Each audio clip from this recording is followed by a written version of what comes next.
Welcome to the Feds, insiders bringing accountability, integrity, and reform to a broken bureaucracy. At Feds for Freedom, we value constructive dissent and healthy debate.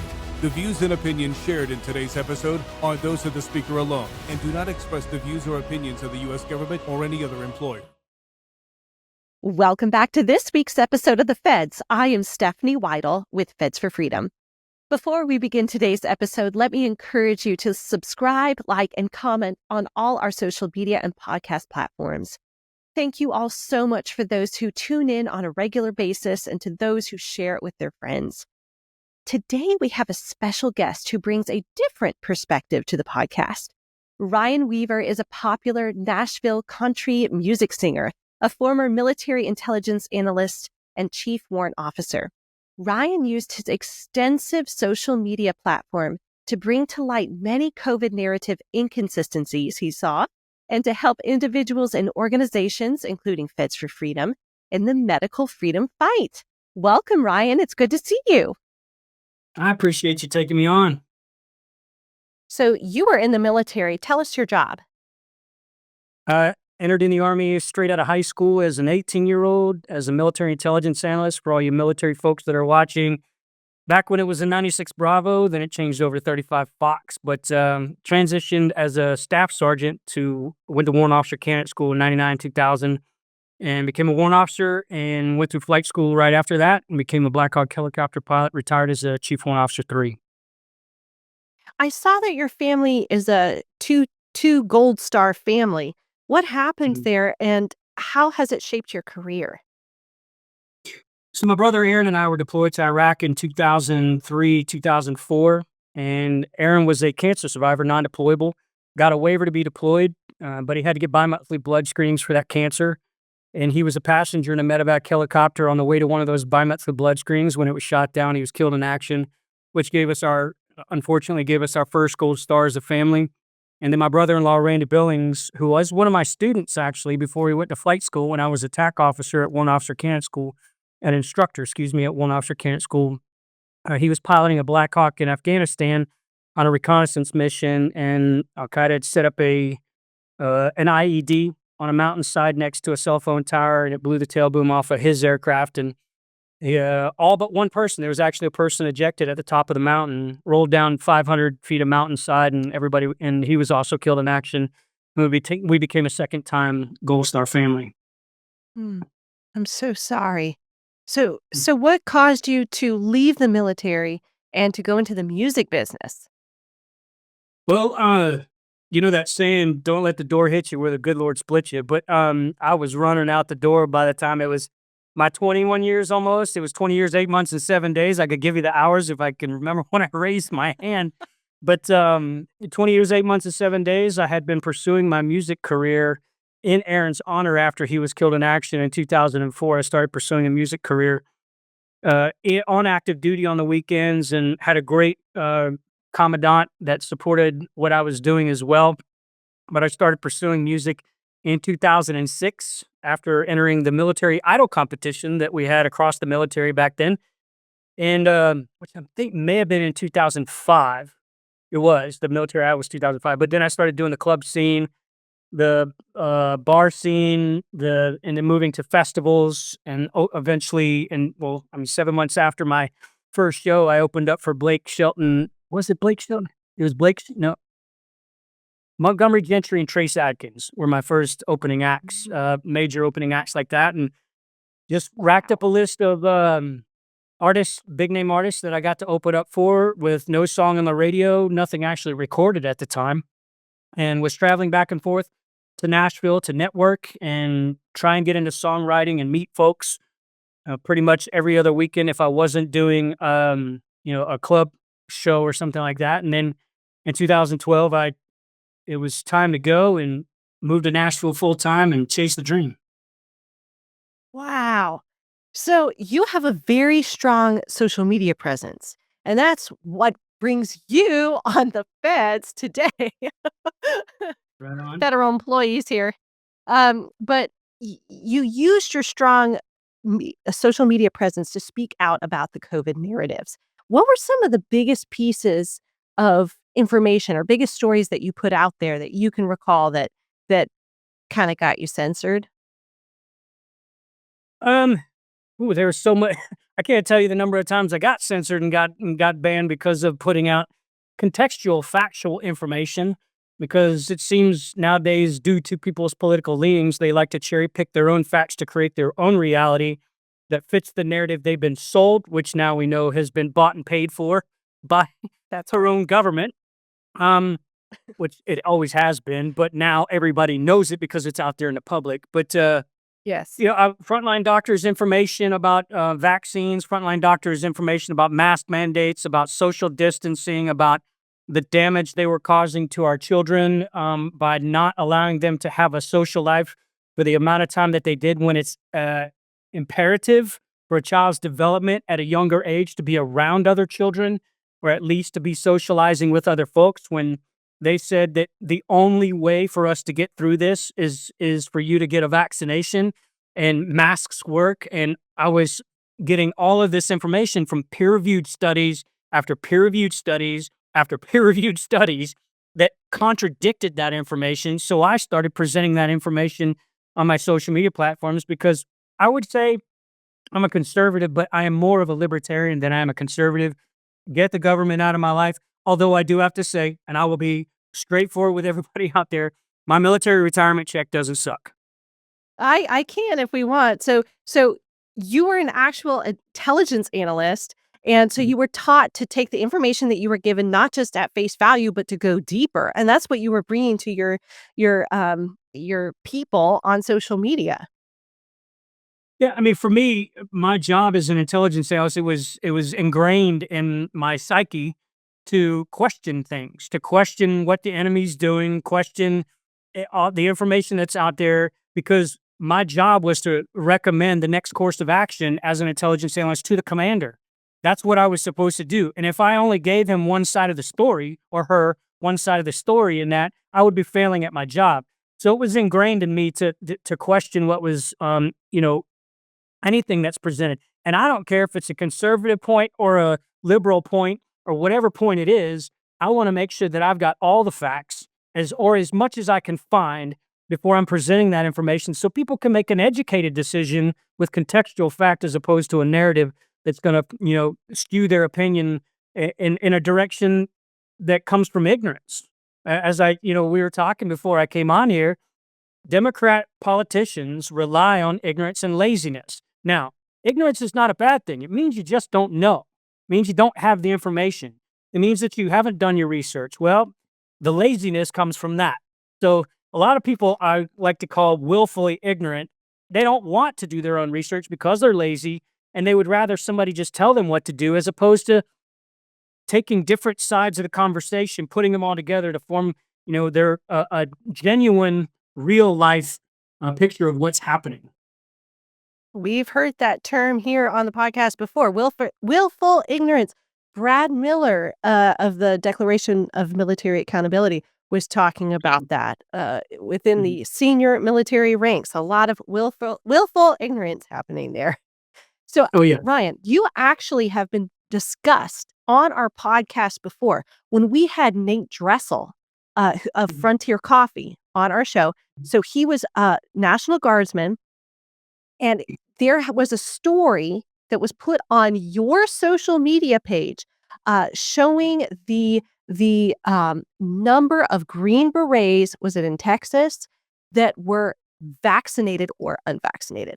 And so you put the story out, and sometime after, Nate got an investigation opened into him because of your story. And he said, "Well, what did I didn't put this out." He said, "I don't even know Ryan." I don't, but they were opening an investigation into you and, well, into him because of the story on your social media page with that information, just because you were geographically close to each other. That's interesting. I mean, once again, we're seeing a huge shift in the last 4 years already to getting rid of the wokeism, getting rid of all that kind of stuff. Now, if there's anything that I can say, um, any information that I present, if it's an insider that gives me that information. I don't just get that perspective from one person if I present it. For instance, obviously I lived in the aviation world and I know what the requirements are to keep an upslip, which a lot of folks out there, if you know what don't know what an upslip is, it means that you have to have a doctor's approval to fly, and they give you an upslip to fly, or a command approval as well. But there are a lot of aviation assets that were in the same situation. There are, I say assets, service members and units.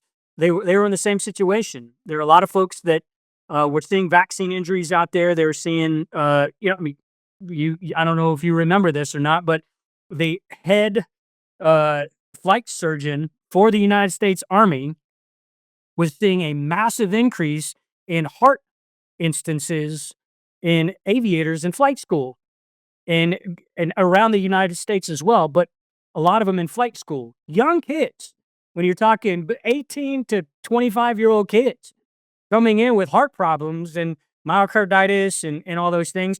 And she put a memorandum out there that said, we need to really take a look at this because this is going to cause, there are going to be some significant, Class A fatality accidents if we don't take a step back and try and look at the safety side of this because the numbers are staggering. She put that memo out and got immediately relieved of command. Immediately relieved. That really torqued me off because she was being honest and trying to save lives, but politics from one side of the aisle were forced her out of a career. I mean, when you're talking the head physician that approves flight physicals, those kind of things. You're talking about somebody who has a reputation that you can't dispute. She has a great reputation. You don't get in that position without having a great reputation. And I know that she probably tossed back and forth as to what this was going to mean for her career, but she felt it was prudent to put that information out there. Well, for me, now being a civilian, I can have a much bigger mouth and a much bigger presence for the information that I put out there. But for everybody out there, I don't just put information out from one source if I get it from one source, because it could be hearsay, it could be skewed, it could be whatever it is. But if I go to multi-source information gathering, for me, that makes it, I feel better about putting that information out, more confident about putting that information out, and it's verifiable from more than one source, so that other folks can also go take a look at it. In that circumstance that you're talking about, I didn't even know. I didn't know somebody got investigated. I had no idea. But it just goes to show how hard they were fighting Big Pharma, government that was being, obviously now we know, is being paid by Big Pharma and NSAID and all that kind of stuff. Anyway, not to get off on a tangent here, but in those circumstances, when you've got a military service member who has an impeccable record to get into the Special Forces community, to get through all that, and they're being investigated because somebody else posts a social media post, it's absolutely ridiculous. I wish I would have known about the investigation, because I'm going to tell you right now, I would have blown that up too. Yes. It's insane, the measures that they went to. Absolutely insane. So how did Nashville respond to all the COVID measures? I know you have the question down the line about who owns Nashville, so I'll go ahead and put that answer in this question. Los Angeles and New York own pretty much everything in Nashville. A lot of folks don't know that about country music. The bigger companies have their baby companies, which you wouldn't think they're baby companies, but in Nashville are owned by Los Angeles and New York. And of course, we know everything's about money, and we all know this. It really is. It's about money and power. But the bars downtown, when you clear out Nashville, because nobody can go downtown to the bars and the as they call them, the honky tonks, you're talking about billions upon billions of lost revenue for all of Nashville. The tourism industry is one of the biggest industries. It's not the biggest. Do y'all know what the biggest industry is in Nashville? What? Medical. Isn't that the biggest industry everywhere? Yep. Wow. But a lot of folks think country music is the biggest industry in Nashville and tourism is the biggest industry in Nashville, but it's not. medical is the biggest industry. But having said that, tourism is a massive industry, and it's gotten even bigger since COVID, obviously, because once COVID, they started lifting all the restrictions. I mean, everybody wanted to go have fun. Everybody wanted to get out of the house, and it turned Nashville into the bachelorette party city and the biggest bachelor party city in the nation, replaced Vegas, by the way. But they all reacted. I mean, the clubs wanted to get open as soon as possible. So, but they were still, it was like you go into a bar to have a drink and listen to music, and everybody's got a mask on, and you can only have 15 people in the bar at one time when they started it off. And then they're like, well, all we really got to do is say that you can do it, and you can do it, because it's not a law. All we got to just do is, all right, we're losing a ton of money, so why don't we just start letting people back in and doing all that kind of stuff? I mean, that's how I believe Nashville responded to it. The music industry in itself, I lost dozens of shows, speaking engagements, you name it. I think everybody did, not just in music, but if you had motivational, because I do motivational speaking, if you had any kind of, obviously, group get together, I lost them all overnight. I mean, thank God I have my partner brands, with my different partner brands, because my primary demographic is law enforcement, first responder, and military, and they didn't lose their jobs, but they got to go home, and they're all online shopping. So that was a good thing for me. But yeah, the music business shut down. It really, I mean, it was, everybody was dealing with the same thing. It was crazy. Oh, it's very interesting. Now, I have a question as a singer to another singer. Did you have to wear a mask while singing at any time? Or did you hear stories of people who were asked to No, perform with a mask? never. That must be a I national was thing. fortunate. I didn't have any shows. So when all the mask mandates and all that stuff let up, that's when the show started. I don't play downtown on Broadway. It's not my thing. It really, I mean, if I play in Nashville, it's places like Bridgestone Arena, Ryman Auditorium, or the Opry. And there's nothing wrong with the club scene. It's just not my thing. I like playing my own music. But I was unfortunate that I had no shows, but fortunate that I didn't have to wear a mask when I got on stage. Mhm. I wouldn't have done a show if I had Pictures. to. Oh, right. Right. Of course not. But I had friends out there who I'm sure were going along with it, hook, line, and sinker. Oh, of course. But All they over. were wearing masks, singing with an orchestra, an aria by themselves, wearing an N95 mask. It was And stunning. the What's funniest the thing about all point? that, you remember the pictures of the clarinet players where they put a slit in Yeah. their masks so that they could put their clarinet or their flute or whatever. It was we saw some straight up insanity with all that. I mean, and the thing is, it's just like, can you just sit back and have some common sense for a second and realize how freaking stupid this is right now? Can you just look at it? And that was a lot of my positioning on stuff my perspective on stuff. That's what really started my investigations into things and my research is thing. It's like, I'm not the smartest person in the world. I like to think that I have somewhat of an intellect, but I'm not the smartest person in the world. Millions upon millions of people can't be this stupid. And then you find out that super intelligent people are the ones that are primarily the ones making these decisions to do all this stuff with absolutely no information to support their perspective whatsoever. Right. That's very true. All right. So country. Now, you were under no restrictions when it came to your management, correct? I didn't have a manager, so no. Okay. So country music, we think of it as the most free, the most patriotic genre of music out there. Is that the case? Everybody out there, first and foremost, Beyonce. Tell me that is not a liberal DEI award. Well, You would but you're not going to get a conservative to get that. It's not going to happen to a conservative. Look at Jason Aldean. Perfect example. Jason Aldean. Try that in a small town. Outstanding song that talked about come and mess with us. He was attacked, canceled as soon as his wife started coming out about taking care of her children and having medical freedom for her children and not being forced to vaccinate them or have trans agenda pushed on them in school. Teach them about the basics. That's what they're supposed to be learning as children. She came out publicly about that, and Jason Aldean, of course, supported her. And they were attacked and ridiculed and canceled and you name it. And he's one of the biggest country music artists in the business right now.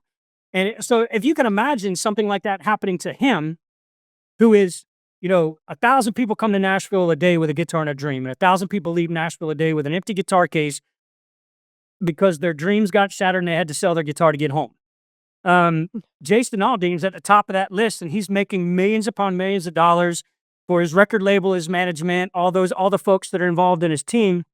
And if he can get canceled, it's very similar to the situation of Trump and everything that happened to Trump, the DOJ being weaponized against Trump. Well, I mean, if you can see a guy like Jason Aldean, who's at the top of his game in this industry, imagine what the rest of us were dealing with when we have no power and no clout to be able to tell people to go get bent.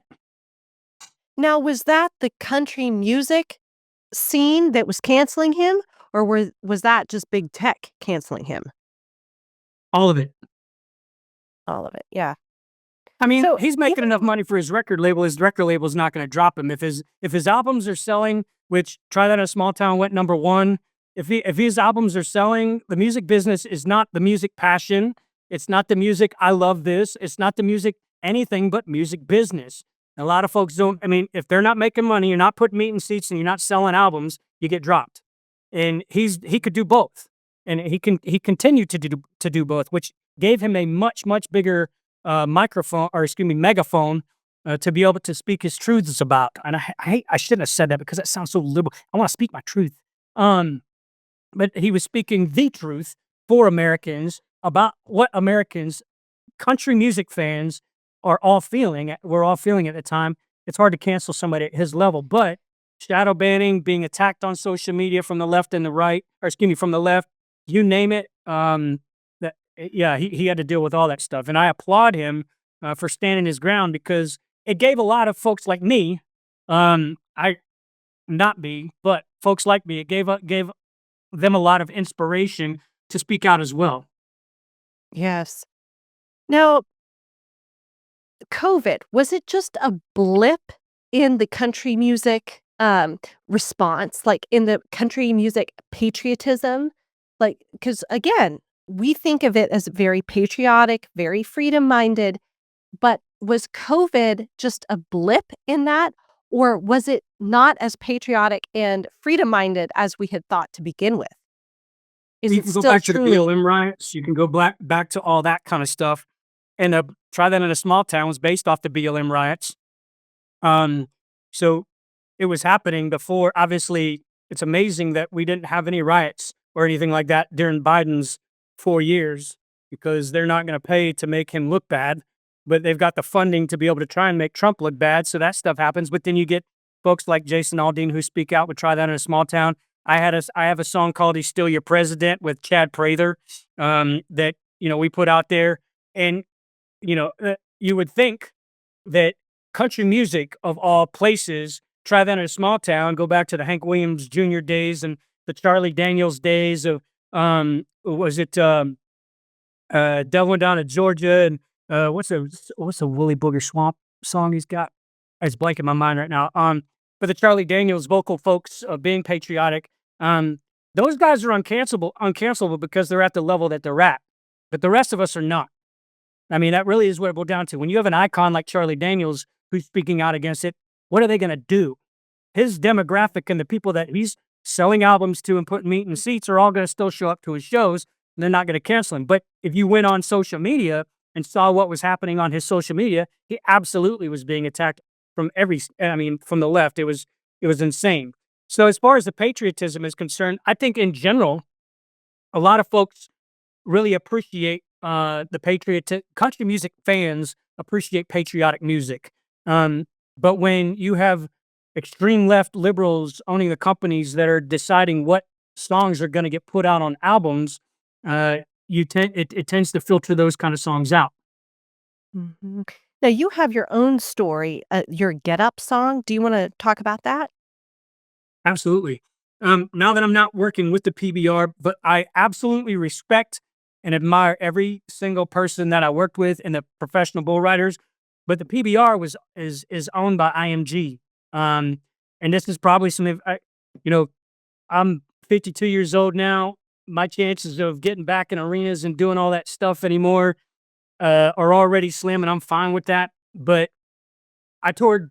I did a Celebrate America EP, 4-song EP. Co-wrote one of the songs with one of the best songwriters in town. He produced the album. Professional bull riders paid for it. But one of the songs I wrote on that album was a song called "Get Up." It actually initially was called "Get Up or Get Out," and then we had to change the title to "Get Up."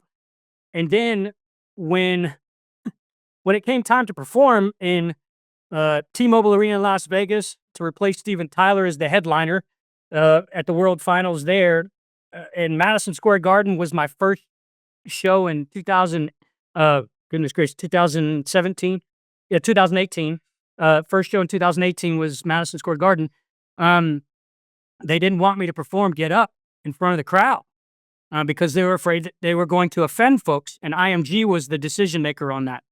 And it is what did the that's what I was told. say? That's what I was told. What's that?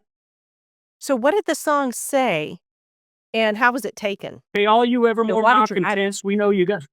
Well, the lyrics go, hey, all you evermore malcontents, we know you like your right to vent. When you hear oh say, can you see? Put your hand on your heart and hit your feet. Get up or get out, because it was about kneeling during the national anthem. The problem is Colin Kaepernick was one of the biggest clients of IMG, and the PBR was the subordinate company to IMG, and they loved Colin Kaepernick and everything that he was doing as far as the kneeling and BLM riots and all that stuff are concerned. And I will tell you, this is coming from the inside, from their organization. I wasn't privy or being in the offices when all that stuff was being talked about or how it's being done. But when the CEO of the Professional Bull Riders loves all 4 songs and had to approve the 4 songs that went on that AP, but then we can't perform it live because the boss says not to. Then you're talking about a conservative. I mean, they signed the We Stand United pledge in the Professional Bull Riders that every single athlete that was in the Professional Bull Riders competing at that level on the Monster Energy Tour, they would not kneel for the national anthem no matter what country they were competing in. They all signed that pledge voluntarily. And it was Shorty Gorham was a protection athlete. He was what everybody would consider a bullfighter.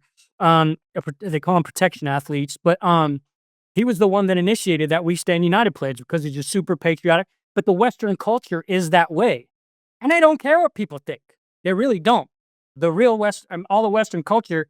I mean, those are some of the most genuine red, white, and blue bleeding Americans you'll ever meet, and because they understand the value of freedom and they understand the value of this country, and the PBR emulated that. And that's what they were. They really, and they still are. They're an incredible organization.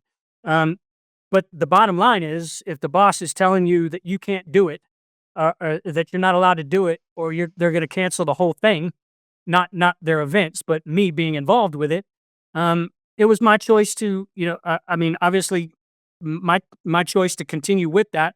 But I still had 3 other songs in entire arenas to tell my story about my brother and sing the national anthem and honor our fallen law enforcement, first responders, and military with my Never Forgotten tribute video.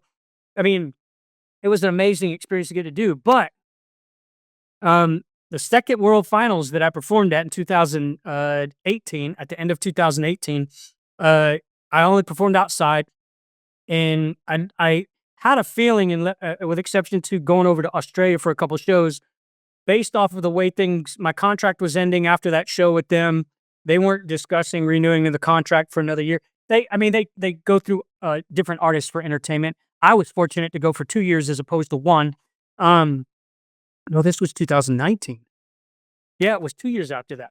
So anyway, performing with them at the World Finals. No, it was 18. I'm sorry. Blah, blah, blah. Anyway, but performing with them at the World Finals, that was going to be probably my last performance with them at the World Finals. So the very last song I performed that night was "Get Up," so that they could hear it. I want PBR fans to hear it, and it got a resounding cheer at the end of it. I'm sure it did.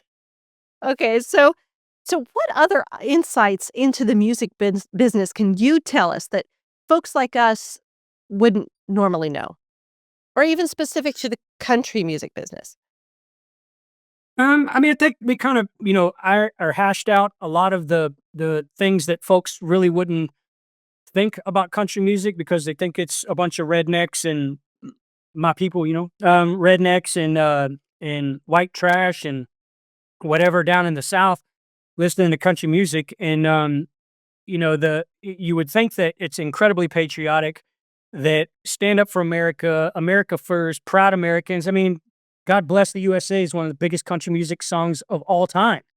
And Right. I don't know if you could even it got lumped into country music, but I think it's actually a multi-genre song. But you had several other songs. Have You Forgotten? Just got back from the war. All these amazing, all of Toby Keith stuff. And there, his patriotic music. All those songs. They're few and far between now. And what a lot of folks don't realize is that the artists like me, independent artists who are out there trying to make it, will never get a chance if we're not. We have to be supported by the fans, but if we're being canceled at every turn, it really doesn't give us the opportunity to get there. One thing about the country music business has nothing to do with patriotism in particular that a lot of folks don't know. There's a reason why you hear the same artists over and over again on radio. Folks don't realize it takes millions of dollars to promote a song to radio, to get it to the top 40. It takes millions of dollars.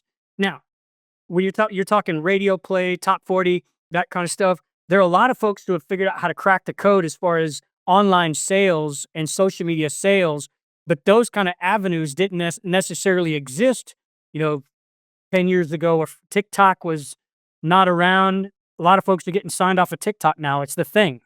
A lot of folks don't realize how much money it takes to get a song out there on radio. And that's why you continuously hear the same artists over and over and over again, because they either have a bunch of investment money behind them or they have their own investment money. Like now actors in movies are funding their own films to be able to essentially get a return on their investment. You have artists that are doing the same thing, or record labels with millions of dollars that are pushing that and the clout to be able to get it to the gatekeepers that choose which songs are going to go out there. And I mean, it used to be 28 songs on a playlist in on a country radio station, so you're going to hear the same 28 songs. Well, if a big artist is in that playlist, which every time it's played you're getting paid, every time it's out there you're getting paid. There's a record label, all that. If a big artist is on there and a record label is just signed a baby artist that they're wanting to bring up,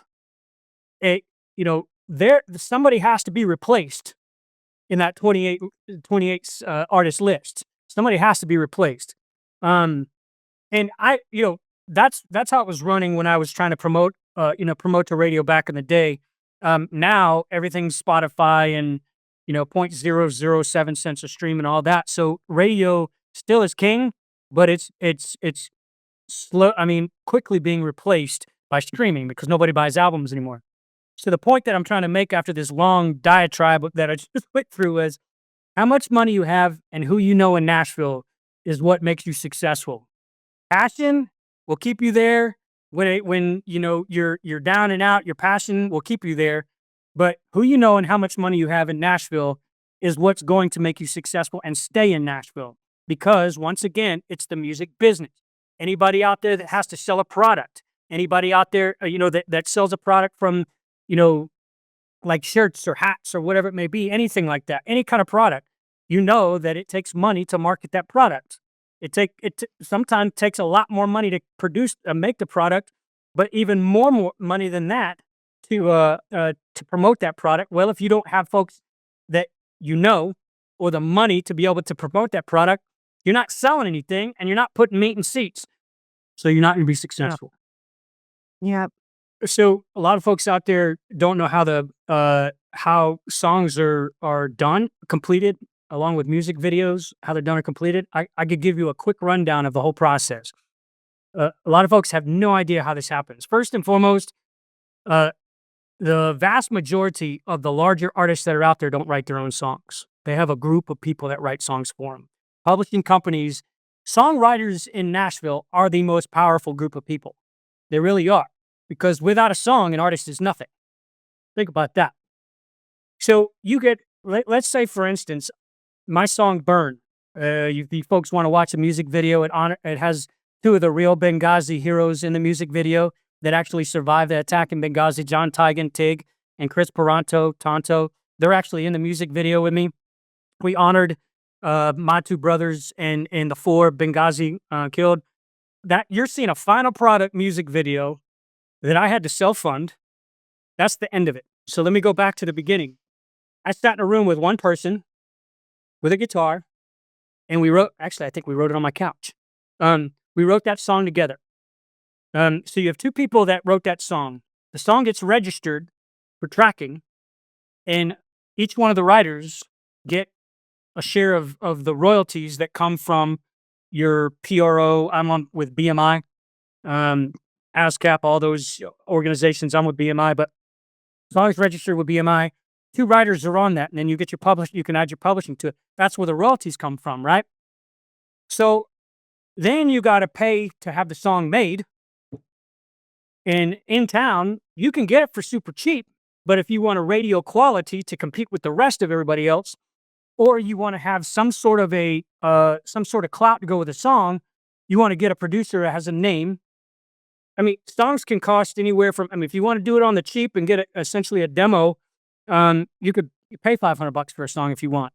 But the vast majority of those songs, if you want a good producer on them, are going to cost a minimum of $2,500 to the tops of 15 grand or more, depending on, there are studios in town where people are, paying for, a 3-hour session for however many songs they're going to do, and they're paying $50,000 to be in that studio. Say they recorded in that studio. So then you're paying to have the song done as an independent artist. My own money, unless I crowdfund, which is what I've had to do because I don't have $5 grand just to throw. I'm a retired military guy. And I'm not getting $50,000 a show to be able to pay for a $100,000 album. So I did crowdfunding. Thank God I have amazing fans and loyal fans to help me out with that. So that gets done. And then if you want to put a music video together, music videos can cost you anywhere between, depending on if you know people or not, or you have the resources, you can do one super cheap. What's the quality going to be? You get folks like Tom McDonald. Online presence, does his own videos, but his wife is a videographer. They do their own stuff. They edit their own stuff, so he could produce it in-house. I don't do that. My wife doesn't do that. And I don't have friends that would do it for free because I won't let them. But some music video, Carrie Underwood's music videos and those, those massive music videos that you see out there, they could cost $150,000, $200,000. So that money, but let's go back down to the independent level. Wrote the song, paid $5,000 to get the song done with a good producer, put the music video together. Let's say a music video costs a minimum of $15,000. Money's starting to stack up, as you can see. Mm-hmm. So now I've got a song, a music video that I want to put out. A song and a music video is like having your name in a phone book now if you have no promotion money. Because there are a million videos out there. There are a million songs that are out there. How is your song going to get recognized? You have to have money to promote it. So then you go to a promotion company to put it out to television or to put it out to wherever it's being. I can put it up on YouTube and all that social media stuff by myself. But if you want to put it out there to where the national audience is going to be seeing it on a grand scale, for instance, my song Crank It was on TNN, the Nashville Network, on CMT Online, all that stuff. You have to pay a promotion company to get that out there. If I want to put it on radio, I got to pay a promotion company to put it on radio. Someone like me, I can't afford $30,000, $40,000, $50,000 a month to put a song out to radio. It's that much. Wow. Literally is. Wow. It is crazy how much it costs to put it out to top 40 radio, to get it nationwide. They say it's not payola, but you got to pay a lot of money to be able to make that happen. So now, all you folks out there that are listening, Do the math on all that money that was just spent on one song and tell me how long it's going to take me to make that money back at 0.007 cents a stream when that gets split up between two writers and potentially the producer that's on that song. How long is that going to take me to make all that money back? I'm not going to. Yeah. The benefit potentially of that is getting shows that are going to pay you the money to be able to make the money back for you, but you're not going to make it back on the music. So all of you out there, if you want to support independent artists, go buy their song for $1.20 because you're going to spend $10 on a cup of coffee at Starbucks if you want. But a $1.20 song is going to be yours forever, and you're going to know that you actually helped somebody's career out. That's right. That's really good, Ryan. Thank you for It was a sharing really that. long story, but folks don't understand that part of the industry. So I know. sorry. Yeah. I told you I could talk. I like talking with you, Ryan. You're easy to talk with. Okay, so jumping to conclusions. You've mentioned that you've seen this thread throughout your country, throughout our country, and how it's very dangerous. So, in past conversations, we've talked about jumping to conclusions, that this is just a very dangerous way of going about your life. Were you negatively impacted by others jumping to conclusions? And is that why your awareness has been heightened to it? First off, being a country music artist, every liberal comes with you're a hick, you're uneducated, you're all these kind of things. You get the ists that come out too. Like there's a long list of ists that come out: racist, misogynist, sexist, and the X, the xenophobics, all those things. Absolutely. I'm attacked every single day on social media, every day, and I come back at those people and respond to them and ask them for contextual fact. And I always love it when somebody says, "Oh, you uneducated redneck hick," and all that kind of stuff. I was like, I'm happy to put my education credentials up against yours any day. Tell me, what school did you go to? What was your GPA? What's your life experience? Tell me about all those things, and let's see if I'm a hick, uneducated, all that kind of stuff. Just because I disagree with you politically doesn't make me uneducated. And here's the thing: you can't defend your position with contextual fact. If you could actually do that and not just insult and give me emotional rants about stuff that you can't prove or you have no idea what you're talking about, you're wasting your time. 99.9% of the people on social media or anywhere else that I've had conversations with have been unable to defend their own position with an actual debate. So I guess, I know that the next question you're like, what can people do? Because we talked about this, and what can people do to keep that patriotism? Don't be silent. Don't be afraid to present contextual fact. Because I will tell you, if there's an indicator that people are willing to learn and listen, the election proved it. Absolutely proved it. Because there were so many, I don't know, we can go into the whole fraudulent election in 2020 thing if you want to, but you don't lose those kind of numbers and gain those kind of numbers in 4 years just out of the, just poof like that. But I will say that there were a great number of folks that were listening to the narratives. They're listening to cherry-picked facts. Now we can look and say they were actually paid for to spin those narratives. Now you have that 60 Minutes interview with Harris that, they intentionally tried to skew her interview question answers to make her look better. That's not journalism. So folks out there watching, I watch both sides. I'm in the gym every day.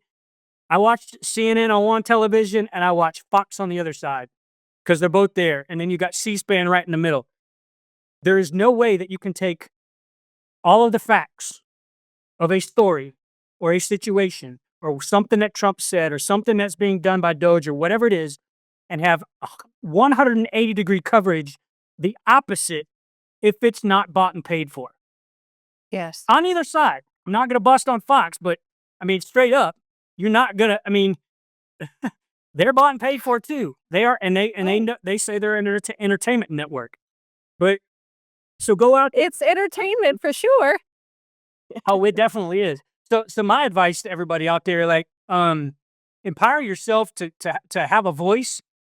You got to watch an entire party of voters have their voice and vote thrown in the garbage and they cheered it on because they were sold that it was a good thing when they were lied to for 4 straight years about a dementia-ridden patient, geriatric patient that was in the White House doing absolutely nothing but vacationing 3/4 of his presidency, and that given away for an even bigger garbage candidate that was appointed for them without their voice and vote.